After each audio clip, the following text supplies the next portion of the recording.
afternoon, everyone. We will start with a statement from the Secretary-General and follow with your questions. Yes, good afternoon again. We saw each other this morning. We have just concluded our meeting of NATO defense ministers. And this was the first meeting since the summit in The Hague. We discussed current challenges to our security, as well as our capacity and resolve to address them. Last month, NATO met drones and jets violating our airspace with quick and decisive action that ensured the security of Allied territory. These incidents highlighted the effectiveness of our deterrence and defense posture, while also providing impetus to improve it further. Under the initiative of NATO's Supreme Allied Commander Europe, we have stepped up our vigilance and enhanced our posture in the Baltic Sea. We recently launched Eastern Sentry, which adds strength and flexibility to our posture across and along the eastern flank, or wherever needed, whenever needed. I think it is truly impressive to see the speed and determination with which allies have made additional military resources available, and I want to thank them for that. And today we have agreed to further step up, building our capacity to act on the commitments made in The Hague to invest more in defense.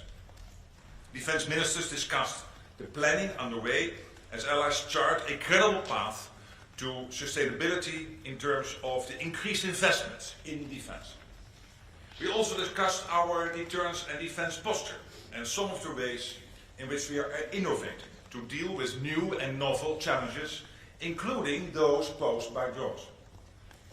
As a result, NATO will implement a number of additional counter-drone measures that will build on and expand and accelerate our ability to counter drones.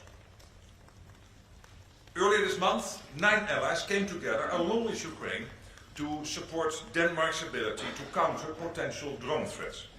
I think this is a powerful example of the quick and effective cooperation that is made possible through NATO. We will build on this model as we respond to hybrid threats, including from drones, and continue to develop our mechanisms for allies to share their capabilities and expertise in times of need.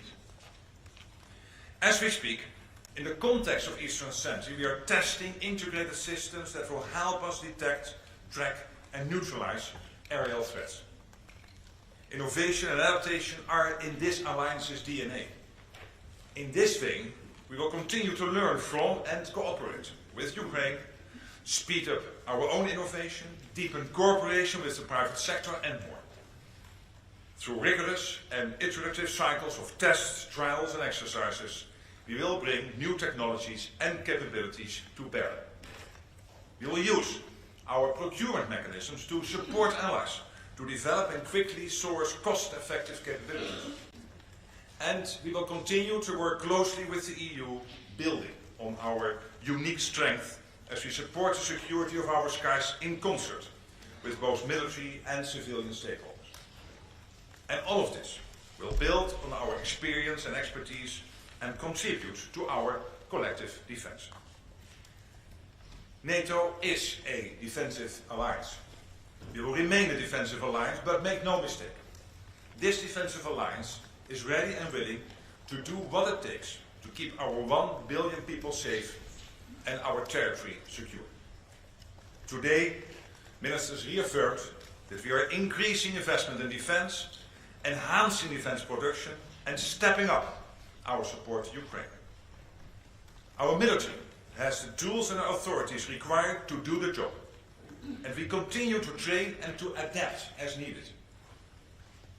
We don't engage in tit-for-tat exchanges, but we can and do take necessary steps to defend and protect our own, to increase costs on those who might test us, and to make clear to any potential adversary that our resolve is unshakable. As we continue to ensure our own defense, we continue to support Ukraine. Their security is linked with ours. This is not just words, but is reflected in the support we give to Ukraine. Thanks to funding from allies, We are providing Ukraine with critical US equipment through the Prioritized Ukraine Requirement List, or PEARL. It is getting Ukraine the US weapons it really needs to protect its people and to hold the front line. We started off even strong with 6 allies funding the first PEARL packages. And today we heard from ally after ally about new contributions.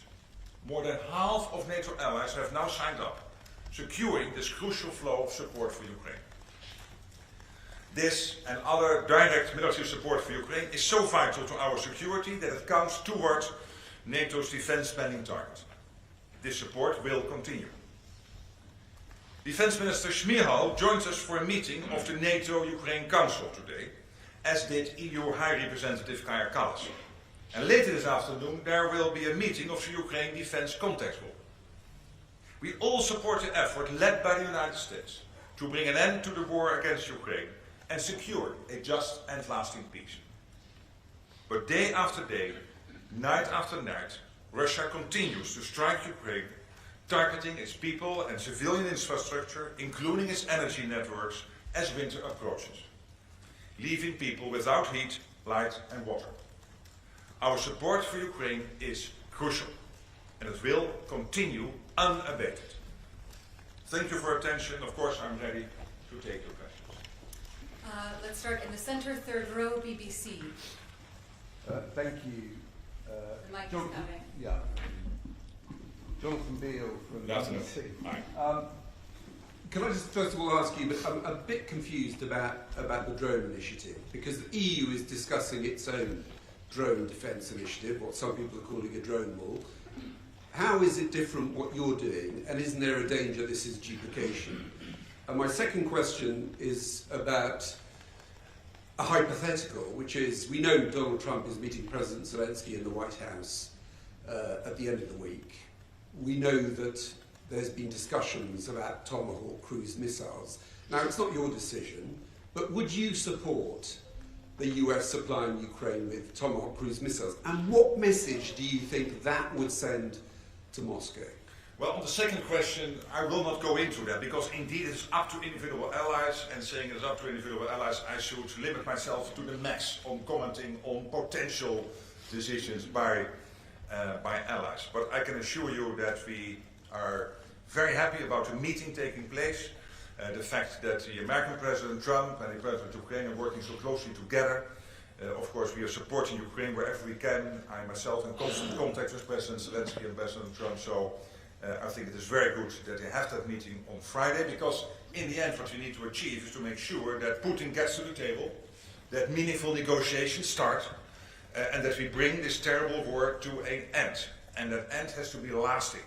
That is why the Europeans have come together to discuss security guarantees, together with Canada and others. That is why it is so important that the US has said we want to be supportive of those security guarantees, of course only coming into place after a long-term ceasefire / a peace deal. On your first question, I'm so happy you asked that question, because I get it often. And there is no duplication.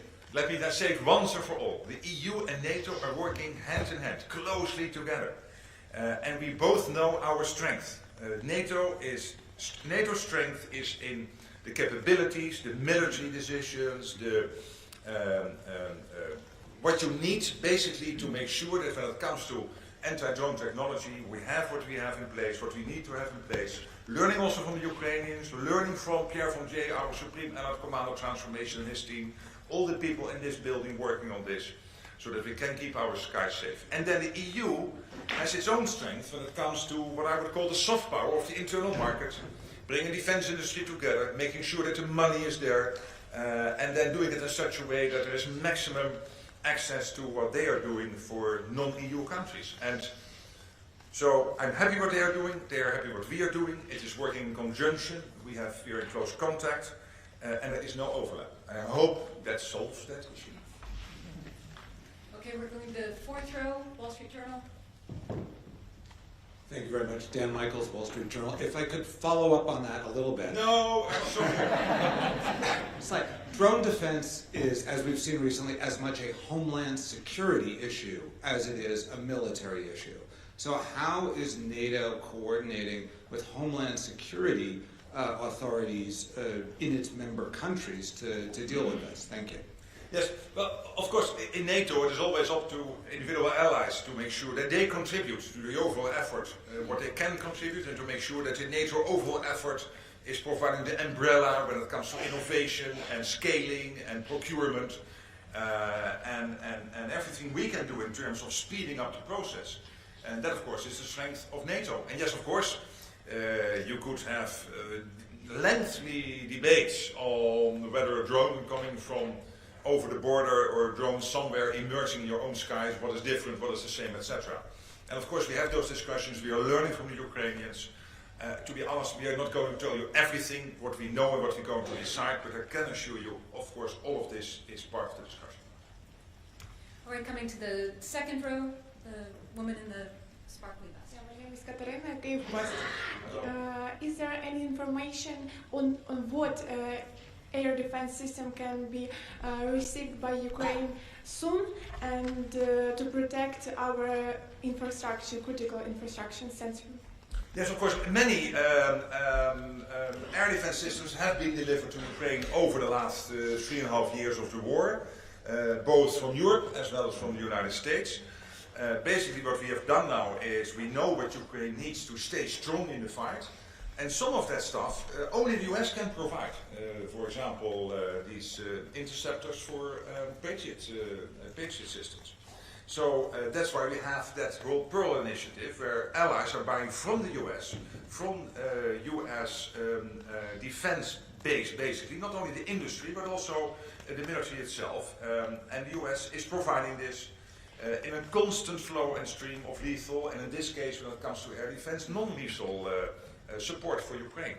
And of course also Europeans active here. We know the Italians and the French and the Germans have their own anti-missile systems, and I cannot go into all the details what they have or have not delivered to Ukraine, but probably you have heard the Ukrainian leadership talk about it in the past, so there's a fair amount of transparency I think there, and they are also working on making sure that they have what they need to make sure that those systems stay relevant and can do what they need to do.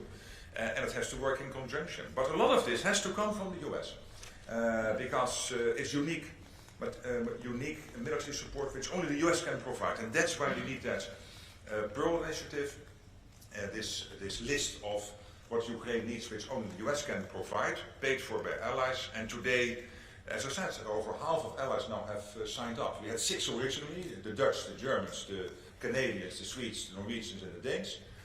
And today, I can tell you, it's over half of all allies, and you know there are 32, so there's more than 16. Coming over here, second row, the woman in the second seat.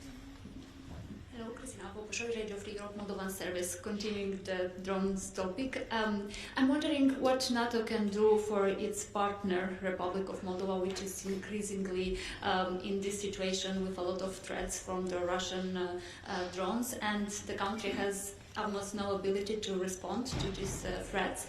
So we saw the today announcement of the UK government that they are intending to send to Moldova some experts to help the country to fight with Russian drones. But I'm wondering if there are some other measures discussed at NATO level.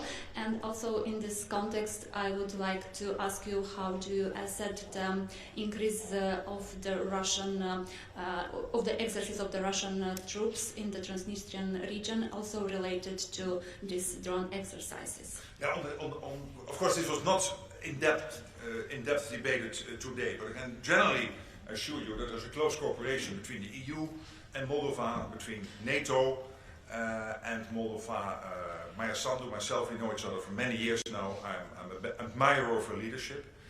And wherever she feels that we can be of help, we try to help. And that can be NATO as a whole, it can be individual allies stepping up. But also here, let me not go into too many details, because we are a democracy, this is an open press conference. I know that Vladimir Putin always tunes in to these moments, listening to what I'm saying, so I don't want to make him too wise. All right, we're going to come to the center here, third row. Frank Gardell, third row. Okay. Thanks for the question. Thomas Kutschka, Frankfurt Allgemeine Zeitung. Good to see you. My understanding is that you have presented today a plan to the allies how to strengthen defense against intruding drones. It was not so clear from your initial remarks. That's why I'm coming back to this issue. If that is correct, could you please provide a little bit more detail of what that plan entails? For instance, would it also protect member states that are not at the eastern flank? We've seen such drone incursions in Copenhagen, in Munich, and elsewhere. And what you said about no duplication with the EU, you are always implying that the ambition of the EU is only to strengthen the defense sector and basically provide funding.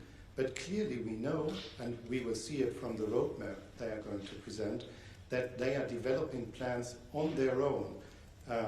They've called it flagships, it entails drone wall, an eastern flank watch, and these are detailed proposals that have not been developed by NATO. So are you willing to adapt them, or are you willing to adapt them, or are you saying, no, we are doing this plan? On that second question, obviously the EU is doing a lot of stuff, we're doing a lot of stuff. We make sure that it all works to speed up each other's initiatives, making use of each other's strength. And I've been in so many of these European Union Council meetings with the EU leaders in my previous role.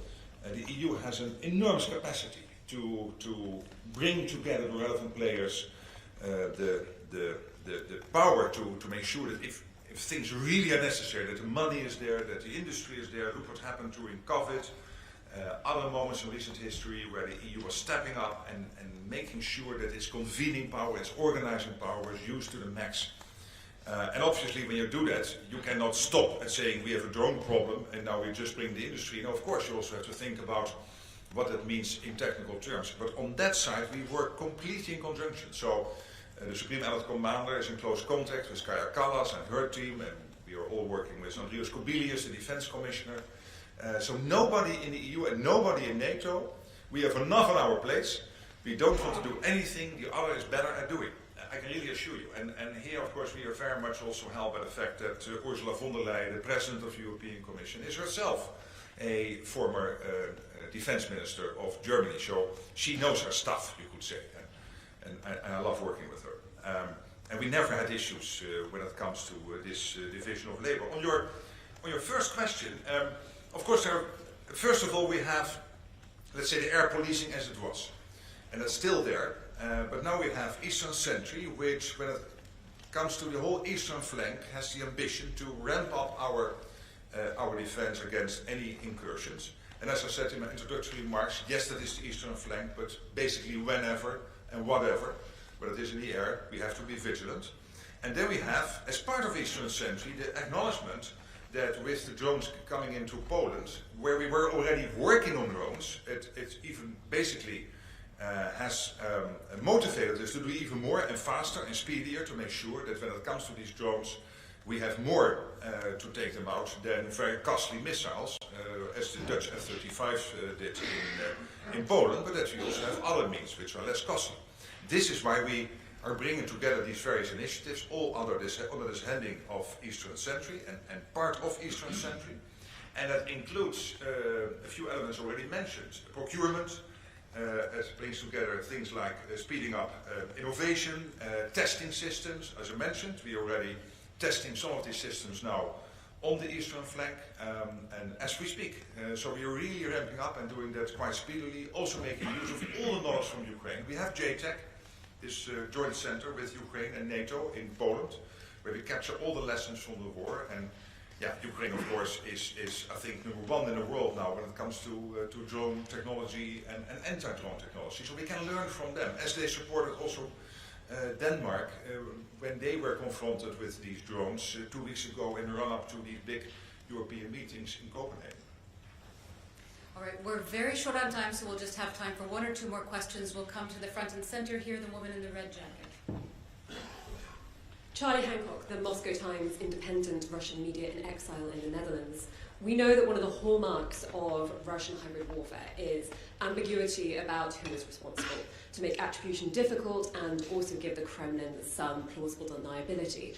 But we also know from whether it be in the Baltic Sea or the fact that many of the FPV drone sightings over military sites and civilian infrastructure in Western Europe either remain unattributed or they took a very long time for the investigation to be carried out. So how can NATO ensure a decisive response to deter future hybrid warfare from Russia whilst maintaining the credibility not only of its response but of its intelligence? Well, step one is to acknowledge the fact that we are 25 times bigger than Russia. The overall NATO economy is 50 trillion to 2 trillion for Russia. It's not bigger than the state of Texas, not bigger than the combined economies of the Netherlands and Belgium. Of course, with a nuclear capability. So I would not compare it completely with Belgium and the Netherlands. But obviously, let's not overstate what Russia is capable of. And we know that their fighter jet pilots are famously not successful in steering these fighter jets, and their captains do not know how to lower an anchor. So, given all the stuff they create on the seabed. Of course, what you're rightly saying is that it is famously difficult to assess whether something is intentional. Of course, you always should look into that. But when it comes to the airspace incursions in Poland and the MiG-31s in Estonia, whether it was intentional or not, it was anyway reckless. It was anyway unacceptable. And then what I want to do is to assess after this situation has ended whether we reacted as we should react. And we did. And you know why? Because we do this over 70, 80 years already with the Soviets.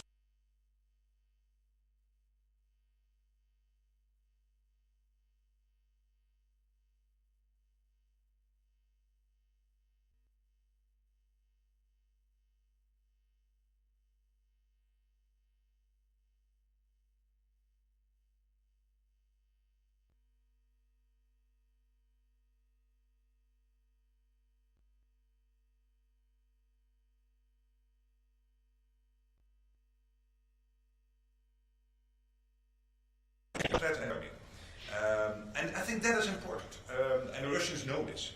So I would say, let's trust our military. They have the best stuff, they're very well trained, we've done this for over 50, 60, 70 years, we know how to do this, and let's not take the Russians too seriously. Then your question could be, but then why do you need to spend more on defense? Because if you have a dictator willing to sacrifice 1 million people in the war in Ukraine, this year only gaining very incremental successes in Donbass, I think below 1% or 0.5% of territory. If you're willing to do that, you have to be sure that you are well prepared for that guy if he moves against NATO. If he would do that, I don't know whether he will, but if he would, we are prepared. That is why we are doing it, and he is spending 40% of the state budget on defense. So we take it seriously, but we are very well trained and prepared, and that is why I think we can afford to look at all of this with some calm and some determination. All right, final question. The woman standing in front of the cameras. Thank you, Ms. Zoe Ford for the Australian Broadcasting Corporation. An Australian high-tech surveillance aircraft has just wrapped up a 3-month mission, including to assist with Eastern Sentry. How important has it been to have that aircraft as part of your efforts there, and would you like to see more effort, more contributions from Australia and the Asia-Pacific? Well, let's be absolutely clear on this. Australia and New Zealand and Japan and South Korea, the Republic of Korea, we work very closely together with them. In NATO parlor, the IP4, the Indo-Pacific 4. And you know why? Because we acknowledge that the Euro-Atlantic and the Indo-Pacific cannot be seen as two separate theaters. They are combined with North Korea and China supporting Russia's war effort, Iran supporting Russia's war effort. Let's not be naive about this. And we know that, as I said before, if China would do anything against Taiwan, most likely that Putin will be forced by Xi Jinping to move against NATO. So we have to stand ready, we have to work together, we have to train together, we have to procure together, we have to make sure when it comes to intelligence, etc., etc. Not Article 5, we're not going to extend Article 5 to the Indo-Pacific. But this very practical cooperation is really crucial. And I highly value that relationship with your proud nation, but also with New Zealand, Japan, and the Republic of Korea. Shall we do one more question? Okay, very good. I will finish on the fourth row, Reuters. Thank you so much. Sabine Siebold with Reuters. President Trump threatened to slap tariffs on Spain for refusing to meet defense spending goal of 5%. Is that justified in your opinion? And the second question, you were talking about the Pearl Initiative. President Zelensky was hoping to have reached commitments of 3.5 billion by now. You stand at 2 billion euros or dollars. At the moment, there's quite a few NATO allies who haven't joined up to the initiative. What's your message to these allies? When it comes to Pearl, I'm really confident that we have the support from allies to buy from what the Americans can provide in lethal and non-lethal aid. So the 6 nations are mentioned, Germany, Canada, Netherlands, and Sweden, Denmark, Norway, they provided the first 2 billion. And as I said today, nation after nation committed to Pearl. Some of these commitments we expected because I've been on the phone a lot myself and others to discuss this with nations and explain why this is so important. But also, some come up today saying, hey, we are going to sign up, so now we are over half. And that means that I'm really confident that the stream of defensive support from the US, the equipment they can deliver, lethal and non-lethal, we can make sure that the bills will be paid by allies. On the first question, President Trump has been extremely important to make the NATO summit into a success. I've said before, without him, we would never have come to this outcome of 5%, including the 3.5% core defense spending. If anyone would think that without Trump being President of the United States, we would have gotten there, I think that's extreme naivety. It is really thanks to him that we did, and for 2 reasons. Because we have to reach the capability targets, and we need them to, if Article 5 is triggered, that we can do whatever we need to do to fight off the adversary attacking us, if it's Russia or terrorism or whatever. But also because now we equalize with the US. So he's really pushing for that. I'm pushing for that. The good thing is that in The Hague we had unanimity, all 32, total unanimity. Spain totally agreeing to the capability targets. So I think that is important to note. Thank you so much. Now we have to prepare for the Ukraine Defense Conference. Thank you so much.